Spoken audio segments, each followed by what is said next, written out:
PM Modi ने आज मन की बात कार्यक्रम के जरिए देशवासियों के साथ एक संवाद किया। इस दौरान पीएम मोदी ने उत्तराखंड के हल्द्वानी में रहने वाले जीवन चंद्र जोशी का जिक्र उनके कठिन परिश्रम के लिए किया। दरअसल हल्द्वानी के रहने वाले जीवन चंद्र जोशी की कहानी काफी प्रेरणादायक है। अब जीवन चंद्र जोशी पहाड़ की निर्जीव वस्तुओं में अपनी कला से जान डालने का उनमें काम करते हैं। इतने बड़े मंच से मेरी तारीफ करें। अब मेरा प्रयास ये है कि मैं एक ट्रेनिंग सेंटर खोल करके कुछ लोगों को इसकी ट्रेनिंग दे करके रोजगार के लिए इनको जोड़ूं। गूंज में मेरा नाम है मोहम्मद उवैस और आप सभी का स्वागत करता हूं एक बार फिर से एक ऐसी शख्सियत के साथ जो आज हमारे साथ मौजूद है, जिनकी गूंज आज हल्द्वानी से पूरा देश सुन रहा है। इस पॉडकास्ट की शुरुआत करूंगा एक शेर के साथ कि कौन कहता है कि आसमान में छेद नहीं हो सकता, कौन कहता है कि आसमान में छेद नहीं हो सकता, एक पत्थर तो तबीयत से उछालो या लो। और ऐसा ही एक पत्थर उछाला था जो हमारे साथ मौजूद हैं जीवन जोशी जी ने। सर बहुत बहुत स्वागत है आपका जीवन जोशी जी। और सबसे पहले बहुत बहुत धन्यवाद आपका कि आपने हमें समय दिया और आज जो एक अचीवमेंट आपने हासिल करा है कि प्रधानमंत्री मोदी जी ने, जीवन जोशी जी के बारे में बता दूं कि देश के प्रधानमंत्री नरेंद्र मोदी ने आज जो अपने मन की बात कार्यक्रम के 122वें संस्करण में जीवन जोशी जी का जिक्र किया है और उनकी प्रतिभा को पूरे देश को बताया है। तो सबसे पहले मैं आपसे यही जानना चाहूंगा, यहीं से शुरू करते हैं कि जो प्रधानमंत्री मोदी जी ने आपकी जो कला, जो आपकी काष्ठ कला है, बकेट आर्ट जिसको आपने नाम दिया है, उसके बारे में जिक्र किया, वो क्या है? काफी समय से एक सोच थी कि ऐसे मुकाम पर पहुंचूं, ऐसा लक्ष्य हासिल करूं, वो इच्छा थी। और आज अकस्मात ये कह लीजिए प्रधानमंत्री मोदी ने एक ऐसा सुझाव दिया जो जिसको पाने के लिए शायद मुझे अभी कुछ और संघर्ष करना पड़ता, परंतु मुझे उनके वजह से बहुत संघर्ष की जो आपने बात की जीवन जोशी जी, संघर्ष भरा आपके जीवन रहा है। मैं अपने सभी दर्शकों को बता दूं कि जीवन जोशी जी एक दिव्यांग है। मात्र 28 साल की उम्र से पोलियो की वजह से आपके दोनों पैर काम नहीं करते थे। उसके बाद भी आपने लेकिन जीवन में कभी हार नहीं मानी और हमेशा एक लक्ष्य की तरफ आप अग्रसर रहे। तो मैं आपसे यही जानना चाहूंगा, क्योंकि एक संघर्ष भरा जीवन रहा है आपका, किस तरह से आपको बीमारी हुई, कब आपके पैरों ने आपका साथ छोड़ा और किस उम्र में आते आते आप इस कला की तरफ अग्रसर हुए? तो मैं 2.5 साल का था तो बुखार हुआ। बुखार के वक्त उस समय संसाधनों की कमियाँ थी और पहाड़ की भौगोलिक स्थिति भी थोड़ा सा डिफरेंट होती है, आने जाने के साधन नहीं हो सकते। तो मुझे तेज बुखार होगा तो जिस डॉक्टर ने वहाँ पर बुखार को जन्म दी वहीं पर उसने पोलियो बोल दिया। पोलियो बोलने के बाद क्या कहना, पोलियो का इलाज हुआ और जब बुखार में खड़ा नहीं हो सका तो उसके बाद पता पड़ा ये पोलियो नहीं, ये टाइफाइड था। 2.5 साल की उम्र तो ये हुआ कि दोनों पैर उसने मेरे ले लिए। मैं घिसटते हुए चलता था, 28 साल की उम्र तक घिसटते ही चला। 28 साल की उम्र, 2.5 साल से 28 साल तक की उम्र तक मैं अपने घर के अंदर घुसरते ही रहा। ऐसे घर परिवार वाले मेरे से पढ़े लिखे थे, मेरा भतीजा था वो पढ़ा लिखा था, मेरे ही संग था, तो उनके साथ रह करके जो शिक्षा है तो स्कूल से नाम लेता रहा था, वो घर से ही मैंने पढ़ना लिखना सीखना सब कुछ किया। 28 साल की उम्र के बाद जो मेरा ये ऑप्शन था मैंने आगे की बताई। बचपन में पिताजी के साथ रहते रहते मैंने रहा, तो पिताजी थोड़ा सा ये थे कि फालतू बैठना पसंद नहीं करते थे, कुछ इस तरह की होते थे। वो कहते हैं क्रिएटिव वर्क करो, कोई भी चीज आपके पास पड़ी उसको तोड़ो मरोड़ो, कुछ ना कुछ तो बनेगा, खाली मत बैठो, कुछ ना कुछ काम करो। तो अलग अलग तरह की चीजें मैंने इलेक्ट्रॉनिक के सिखाया, मैंने रेडियो टेप वगैरह, ये तो सारा काम मुझको आता है, इलेक्ट्रिक का काम मुझको पूरा आता है, सिलाई का काम मुझको पूरा आता है, ये सब चीजें मैंने उनसे सीखी। तो ये आपके पिताजी ने ये सब सारी चीजें मेरे को मोटिवेट किया कि इन चीजों को सीखो। वो कहते थे अगर नहीं बन पाओगे तो कम से कम जल्दी बन करके टेलरिंग की दुकान करोगे, जरूर खाली बैठ के क्या करोगे। तो वो चीजें सारी दिमाग में थी, एक उसको एक तरीके अनकॉन्शियस माइंड में थी। उस समय हमारे क्योंकि उम्र की ओर से भेंट नहीं होती, उस समय हम नहीं समझते, परंतु जो आगे चलने के बाद जब बाजार में आए और चलना फिरना शुरू किया स्कूल गए, लोगों से मिले, मुलाकात बनी, तो तब देखा कि कुछ ना कुछ इस तरह की चीज़ों से फायदा हो सकता है। उसी समय मेरे एक मित्र बने संजय बेरी, वो आर्टिस्ट अच्छे थे, बगैर के आर्टिस्ट अच्छे, तो उन्होंने मुझे पागल में कुछ अच्छा, तो बगेट आर्ट की तरफ उन्होंने संजय बेरी जी ने आपको? हाँ, संजय बेरी के साथ रहता है, मैंने कहा ना संजय बेरी का इसमें काम कर गया, काम मैं ऐसा काम करता हूँ, मैंने कहा मुझे भी सिखाओ। तो उन्होंने मुझे सिर्फ ये मान के चलिए 2 बार उन्होंने औजार चला के दिखाया, और उसके बाद मैंने उनसे लेकर के वो कलाकृति मैंने पूरी कर दी। तो वो दिन था और आज का दिन था, तब उसका मैं लगातार कुछ ना कुछ बनाता था। मैं तो शौकिया रहा, नया रखा, कभी टूट गया, अपने तक रखी थे, अपने तक रखा। उसके बाद जब मैं हल्द्वानी आया, तो चलने फिरने था, मैं अपने पोस्ट ऑफिस का एजेंट का काम भी करता था। अच्छा, शुरुआती तो आप अल्मोड़े में रहा, तो ये रोजी रोटी के लिए अपना काम करने के लिए मैंने पोस्ट ऑफिस में एजेंट का काम भी किया। अरे अल्मोड़ा शहर में मैंने मतलब बनाया, अच्छा काम किया मैंने। उसके बाद एक अवस्था को देखते हुए चलने फिरने कुछ दिक्कत होने लगी, तो हल्द्वानी आ गया। हल्द्वानी इलाज के लिए आए आप? नहीं, हल्द्वानी फिर यहाँ रोजगार के लिए अपने यहाँ, क्योंकि वहाँ चलने फिरने में आने पहाड़ का दिक्कतें होने लगी थी, और बहुत दिक्कतें होने लगी थी, तो उस वजह से यहाँ आ गई। यहाँ के मेरे बने गौरी शंकर घाटपाल, उन्होंने मुझे मोटिवेट किया, और मेरे अच्छे मार्गदर्शक हैं, अच्छे मित्र हैं। तो उन्होंने मेरे को जब गया तो उन्होंने CCRT के लिए मेरे को बनने के लिए, और उन्होंने मेरा और CCRT में मेरा सेलेक्शन हुआ, सांस्कृतिक मंत्रालय सरकार का। ये 2 साल के लिए सीनियर फेलोशिप दी गई। यही मैं आपसे पूछने चाह रहा था कि जो फेलोशिप आपको मिली, तो किसी कला की वजह से मिली या किसी और की वजह से? इसी कला के वजह से। और मजे की बात आपको बताऊं कि ये फेलोशिप बहुत लोगों को मिलती है, ये हिंदुस्तान की सबसे बड़ी फेलोशिप। जी जी, बहुत बड़ी। और बगेट में काम करने के लिए ये सिर्फ मुझे मिली है, ये पहला व्यक्ति मैं हूँ, ये मेरे लिए बहुत बड़ी उपलब्धि हुई आपके लिए। ये मेरी उपलब्धि रही कि ब्रिगेड में काम करने के लिए मुझे मिले, और मैंने वो उसको पूरा किया, और ये वहाँ से फेलोशिप। तो उससे आपको काफी सहयोग मिला होगा अपने जो इस कला को आगे बढ़ाने के लिए, और जगह और मंच मुझे मिले। उसके बाद ये हमारे ये इंटरनेशनल साइंस फेस्टिवल में अप्लाई किया, तो पहला मैंने लखनऊ में किया, लखनऊ में बुलाया, लखनऊ में मैंने प्रतिभा किया, उसको भोपाल में किया, कलकत्ता में किया, और ये मद्रास में किया। एक मेरा अभी एक छूट गया था, आपके कहते हैं ये गोवा में, क्योंकि उसमें कोविड का आ गया था। तो कोविड का आने के 3 दिन हमारा था, उसको 2-3 दिन ही पहले कोविड का वहाँ आया, तो कोविड के उसको कैंसिल कर दिया। तो ये मुझ मेरे को मिले। तो बहुत बड़ी आपके लिए उपलब्धि है कि आपने एक तो ये प्रतिभा है थी आपके अंदर जो आपने उभारी, दूसरी इस कला को आपने ना कि अल्मोड़ा से हल्द्वानी ले गया, हल्द्वानी से पूरे देश में इसको फैलाया। तो जो ये कला है बगेट आर्ट, तो ये बगेट जो आप बनाते हैं, ये सारी लकड़ियों से बनता है या किसी खास किस्म की लकड़ी से? ये पहाड़ में चीड़ का पेड़, जो चीड़ के पेड़ होते हैं जी, इनकी छाल होती है। अच्छा, जब ये पेड़ काट दिए जाते हैं, कटान होते हैं पेड़ों के, तो ये काटने के बाद इन्हें जंगल में छोड़ दिया जाता है, सूख जाते हैं। सूखने के बाद इनका बगेट निकल जाता है, छाल जो होती है, छाल जो इनकी वो निकल जाती है। और ये वन विभाग वाले कहते हैं, उनको थोड़ा करके निकाल करके लकड़ी ले आते हैं, वो छाल ले लेते हैं। ये ज्वलनशील भी बहुत ज्यादा होती है, और जब दवा भी लगती है तो उस समय ये जंगलों को जलाने में सहायक होती है, क्योंकि जलती है और बुझने के बाद कोयले के रूप में आ जाती है। पहाड़ की बहुत बड़ी समस्या भी है ये कोयले के रूप में आ जाती है, और जब दोबारा आग लगेगी तो फिर ये पकड़ लेता है। तो 3 बार 4 बार 5 बार ये जलने में सहायक होता है।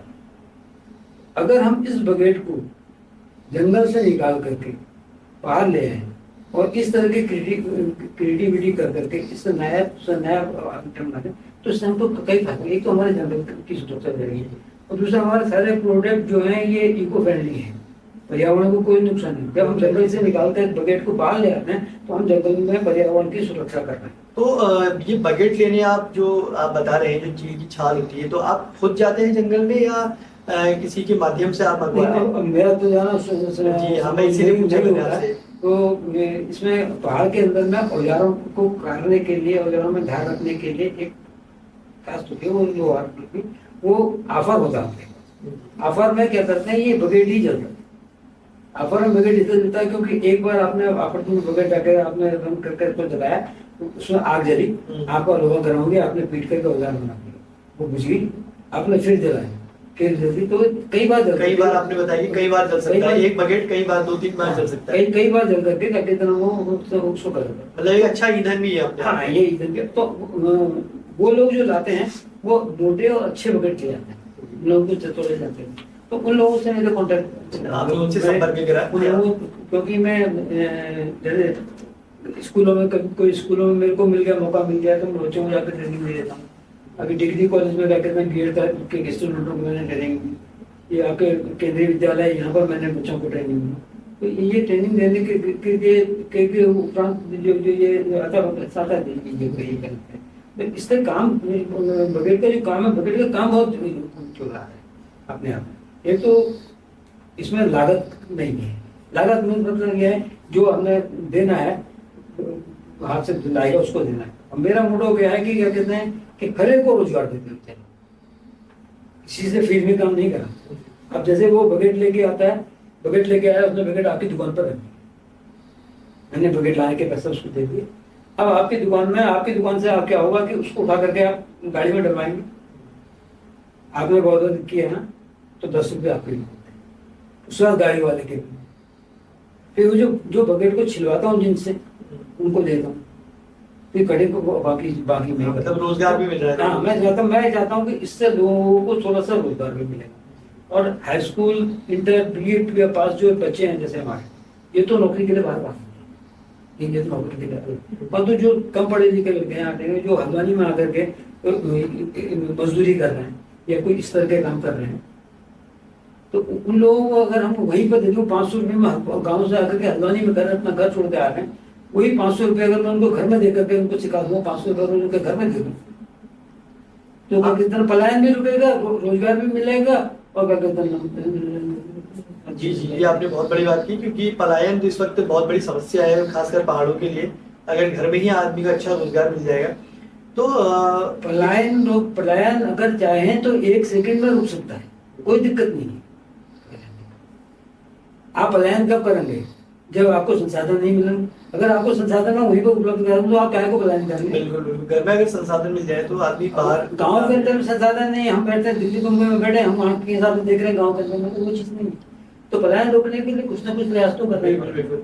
तो आपकी जो ये संघर्ष रहा, बहुत लंबा संघर्ष रहा, उसके बाद आप इसमें कहीं ना कहीं कोई कठिनाई भी आई होगी, परिवार का साथ कैसा रहा आपका, इसके बारे में बताइए कि किस परिवार के साथ में क्या रहा। देखिए, मेरे कार्य के प्रति तो नहीं रहा, परंतु परिवार से मुझे सबको पूर्ण सहयोग है। मेरा रहना, खाना, पीना, वल्ला पल्ला मेरे को परिवार का सारा जीता है। इलाज में कोई दिक्कत तो है, परंतु ये है कि अपने रोजमर्रा के खर्चे जो दैनिक जीवन के खर्चे होते हैं उनको मैं जुटा लेता हूँ। तो इससे आप जो बनाते हैं बकेट आर्ट जो बनाते हैं, किस किस तरह की चीजें बनाते हैं आप, और मतलब ऑर्डर देते हैं आपको लोग बनाने के, या बनाकर आप रखते हैं कि लोग उसको खरीदने आते हैं? अभी तो मैं उसको प्रेजेंट करने के उसमें अब तो बना के रखता हूँ जी, रखता हूँ उसको, क्योंकि बेचने के लिए है कि क्योंकि इसको सही मायने में कहूँ तो उसकी कॉस्ट यहाँ पर हमको नहीं मिलता।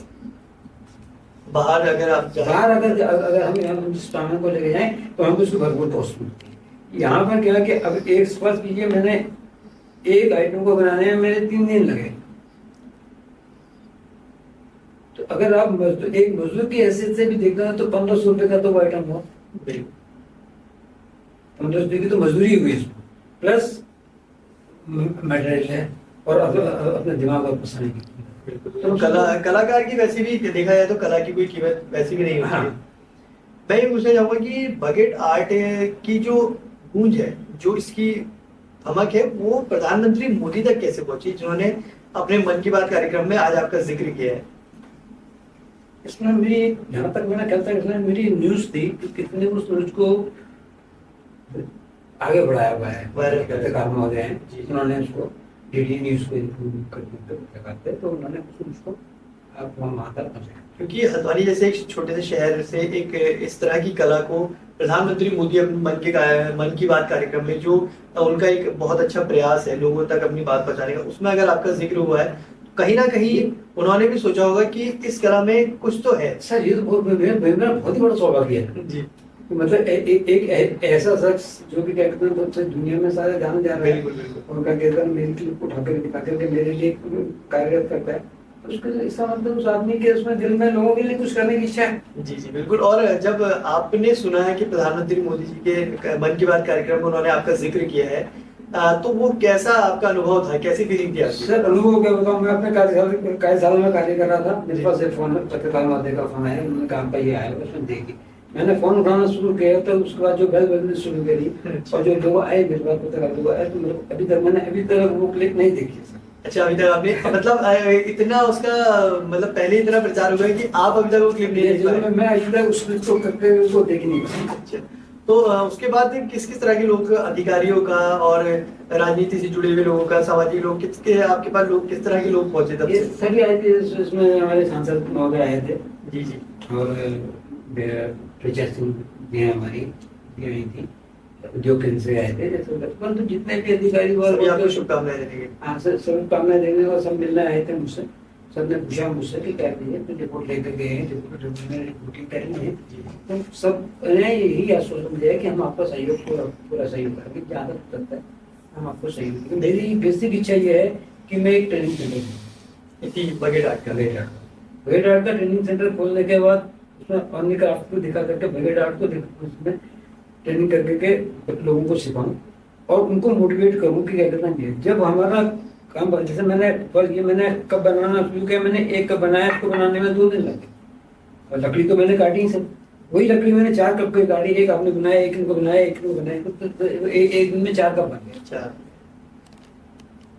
4 कप बनेंगे तो आप 4 कप का सेट लेंगे, 1 कप का सेट नहीं ले जाएंगे, 4 कप का सेट आप ले जाएंगे। और वैसे इस तरह की कला को आगे बढ़ाने की जरूरत भी है आज के। अब इसमें ऐसा है कि अगर गवर्नमेंट थोड़ा सा सहयोग कर दे तो बच्चों को स्टाइपेंड देकर के उनको सिखा दिया जाए और उनसे काम बनाया जाए, परंतु ये है कि एक बार फर्स्ट कीजिए, एक छोटे उदाहरण के रूप में कैमरे का काम कह रहा हूँ, फर्स्ट कीजिए आपने मेरे को 1 लाख 10 लाख रुपए दी, 1 साल के लिए आप मेरे को काम करके दिए, 1 साल के अंदर में काम करके दिए, मैंने वो 10 लाख के काम में 7 लोगों को 8 लोगों को रोजगार दिया और उसके बाद उस 10 लाख के रुपए के मैंने 12 लाख रुपए आपको दिखा दिए, क्या बोल रहे हैं, लोगों को रोजगार भी मिला और जो 10 लाख रुपए हमने खर्च किए थे उसके 12 लाख और अब तो प्रधानमंत्री मोदी जी ने वैसे भी आपका जिक्र अपने इतने बड़े कार्यक्रम में कर दिया है मन की बात में, तो आप सोचिए जब खाली एक जिक्र करने से, आपका नाम आने से इतने लोग, अधिकारी और कई तरह से सामाजिक संगठनों से जुड़े हुए लोग भी आपके पास पहुंचे हैं, तो मैं उम्मीद करता हूं, आशा करता हूं कि आपको इसमें जरूर प्रोत्साहन मिलेगा और मदद मिलेगी इस कला को आगे बढ़ाने के लिए। अब देखिए अगर ऐसा हो जाए तो आपके मुंह से ये बात निकली है, सत्य हो जाए, और हम भी अपने चैनल से बिल्कुल आग्रह करते हैं लोगों से कि इस तरह की जो कला है बगेट आर्ट, जिसने प्रधानमंत्री मोदी तक बात पहुंचा दी। क्योंकि सर एक चीज बताऊं आपको, दुनिया के अंदर में हर आदमी, आपके अंदर भी कुछ ना कुछ कला है, जैसे आप जो ये मंच कर रहे हैं, बोल रहे हैं, ये कला है। अब ये क्या है कि बुरा मत मानिएगा, देखिए जाना दुनिया से आपको भी मुझे, जिस दिन आप गए उस दिन ये कला आपके साथ चलेगी। अगर यही कला आपने इनको सिखा दी है, उनको सिखा दी, एक को सिखा दी, आपके जाने के बाद वो कला थोड़ा जीवित रहेगी, वो आपको याद करेंगे, ज्ञान बांटने से ही बढ़ता है, वही बात। तो मैं चाहता हूँ ये कला मेरे साथ ना जाए, मैं इस कला को आगे छोड़ जाऊँ और इस कला के अंदर में ऐसी चीजें, नायाब चीजें बन सकती हैं कि आप कल्पना नहीं कर सकते। बिल्कुल, अगर आप ये करने में आ जाए, क्योंकि शारीरिक रूप से थोड़ा सक्षम नहीं हो, आर्थिक रूप से, तो इस वजह से दिक्कत मुझे होती है कि उसमें काम नहीं करता। नहीं बिल्कुल, अगर प्रधानमंत्री मोदी ने आपका जिक्र किया, आपने आपको एक उदाहरण देता हूँ, आप किसी गाँव में रहते हैं, आप गाँव के अंदर में है, गाँव के अंदर में आपका मकान बना हुआ, पुश्तैनी मकान है, अब आप आपके हस्बैंड आ गए, आपको अपने गाँव की याद, तो अपने मकान की याद आती है। अब वही मकान मैंने आपको बना कर बगेट में बना कर दिया, आपको छोटा आपका अपने ड्राइंग रूम में रखा, अब जितने बार देखने आपको अपने गाँव की याद आई।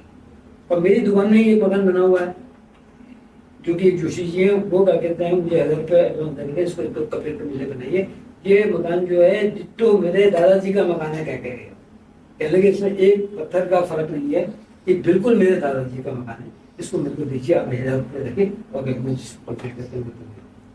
तो उसको बनाने में समय भी बहुत लगता होगा, समय लगता है, छोटे छोटे पीस को छिपान जाए तो सूखेगा नहीं, तो आगे का स्टेप आगे नहीं बढ़ा सकता। तो हर पॉइंट पॉइंट से जाता है। फिर उसके बाद क्या होता है, तो उसकी 3 रेगमाल से तो उसकी ईसाई होती है, तो तीसरे रेगमाल से घिसाई होती है, तो उसके बाद उसमें पुट्टी की जाती है, जैसे दीवारों में आप पुट्टी करते हैं वैसे एक उससे पुट्टी की जाती है, फिर घिसा जाता है, फिर पुट्टी की जाती है। जब उसमें अलग अलग तरह के रेगमाल होते हैं। लास्ट रेगमाल होता है जिससे आपके कार में पेंट होता है, जिससे आपके कार का पेंट अच्छा। पेंट घिसता है, वो रेगमाल इस्तेमाल करते हैं।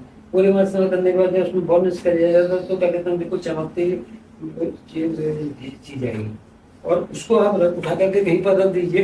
ये नहीं कि उसमें कीड़ा लगेगा, ये खराब हो जाएगा। नहीं नहीं, बिल्कुल कोई भी चीज़ आसान नहीं होती, और वैसे भी आपने इतनी एक लकड़ी से एक कला को इतना आगे बढ़ा दिया कि प्रधानमंत्री ने आपका जिक्र अपने मन की बात कार्यक्रम में कराया है। और हम उम्मीद करते हैं कि जब प्रधानमंत्री जी ने आपको प्रोत्साहित किया है, आपका जिक्र करके, आपका नाम लेके, तो कहीं ना कहीं उत्तराखंड सरकार भी आपको प्रोत्साहन जरूर देगी, और स्थानीय जो हमारे जो लीडर हैं, जो हमारे नेता हैं, वो कहीं ना कहीं जरूर आपको सपोर्ट करेंगे। उम्मीद तो यही है, देखिए आप क्या करते हैं। बिल्कुल बिल्कुल। और हम भी अपने चैनल के माध्यम से ये कहना चाहेंगे कि इस तरह की कला जो जोशी जी कह रहे हैं कि मेरे साथ ही लुप्त ना हो, उसको आगे बढ़ाने के लिए जरूर इनको प्रोत्साहन मिलना चाहिए, और उसकी जरूरत भी है। तो सर, अंत में ये बताइए कि प्रधानमंत्री मोदी जी ने आपका जिक्र अपने मन की बात में किया है, और एक कला को जो आप एक संजोए हुए हैं और उसको आगे बढ़ा रहे हैं, उसके लिए मैं चाहता हूं कि आप हमारे चैनल के जरिए लोगों को एक संदेश दें कि किस तरह से, एक तो अगर आपके पास आर्थिक स्थिति भी कमजोर है और शारीरिक भी कमजोर है, इतने बाद भी आप यहाँ तक पहुंचे हैं, तो मैं चाहता हूँ कि युवाओं को भी आप एक संदेश दें और लोगों को भी संदेश दें कि हार नहीं माननी चाहिए, कहीं ना कहीं आपको मंजिल जरूर मिलेगी। ये आप बोलेंगे और आपको प्रोत्साहन जरूर नहीं नहीं, इसमें कोई दो राय नहीं कि अगर आपने कोई चीज ठानी है तो उसकी अच्छा। दूसरे इसमें एक सच्चाई में एक चीज बताऊंगा कि एक चीज को तो दरकिनार करना पड़ता है। जनरल आदमी क्या कहता है कि कहीं पर अगर आदमी काम करना तो होता है, मुझे आपके सहयोग की आवश्यकता है, आप शारीरिक रूप से, आर्थिक रूप से, मानसिक रूप से मेरी मदद कीजिए, ये कहता है। परंतु मैं उल्टा कहता हूँ, मैं कहता हूँ आप शारीरिक रूप से और मानसिक रूप से मेरी मदद कीजिए, आर्थिक रूप से आपकी मदद मैं करूँगा, क्योंकि आपके अंदर कला है। जब तक आपके अंदर कोई ऐसी कला नहीं आएगी, आप कितने बड़े विद्वान बन जाए, परंतु कभी परिस्थितियां ऐसी आ सकती हैं कि उससे आपको हटना पड़ सकता है, उस समय आप क्या करें। परंतु आपके अंदर में अगर कोई कला है तो अगर आपकी कला है तो आप कुछ ना कुछ काम कर सकते हैं। छोटा सा है कि कोई भी चीज आप बना रहे हैं, कहीं पर जा रहे हैं, आप कर रहे हैं, अभी पत्थर मिल गया, फूल मिल, कोई चीज से आप उठाए की चीज नहीं। धरती के अंदर जो चीज जमीन अंदर पड़ी हुई है, ये सारा का सारा सोना है, बस उठा करके इसको परखने की देर, बट ये परखने की, उसको तराशने की देर, परखने की देर। कौन सा कण मट्टी का है, कौन सा बहुत और कहाँ पर करके आ सकता है। इसी मिट्टी से क्या कहते हैं, तिलक करके क्या कहते हैं, आपका मंत्र पढ़ूंगा, आप क्या कहते हैं, आप मिट्टी, क्योंकि आप अपने घर में बनाए थे, आपने देखा पीछे बनता है, 10% आप रख सकते हैं। तो हर चीज का महत्व है। बिल्कुल आप उस चीज को, हमारे उत्तराखंड के अंदर में तो इतने संसाधन पड़े हुए हैं, इतनी चीजें पड़ी हुई हैं, अगर इनके के लिए कोई उद्योग यहाँ पर स्थापित कर दिया जाए तो मैं कहता हूँ कि जो दिल्ली बॉम्बे में गया हुआ आदमी वो उत्तराखंड में आकर आ जाएगा। सबसे बड़ी चीज आपको बताता हूँ कि हमारे कुमाऊं के अंदर में बागेश्वर में खड़िया की खान है। अगर पति आदमी बन गए हैं, ऑर्डर बना रहे हैं, दवाइयाँ बना रहे हैं, ये सब कुछ कर रहे हैं, आप मुझे को क्या कहते हैं, इतने ये कप के बराबर के 5 टुकड़े दे दीजिए, मैं इसमें आपको डिजाइन करके दिखाता हूँ। तो अरे कुछ चीज यहाँ के लोगों को भी दे दो, कुछ उनको सिखा दो, यही की चीजें, यही की मिट्टी, यही की कला है, इसी को दे दो। इन्हीं पत्थरों में यहाँ के छोटे छोटे मंदिर के पीस बना दो।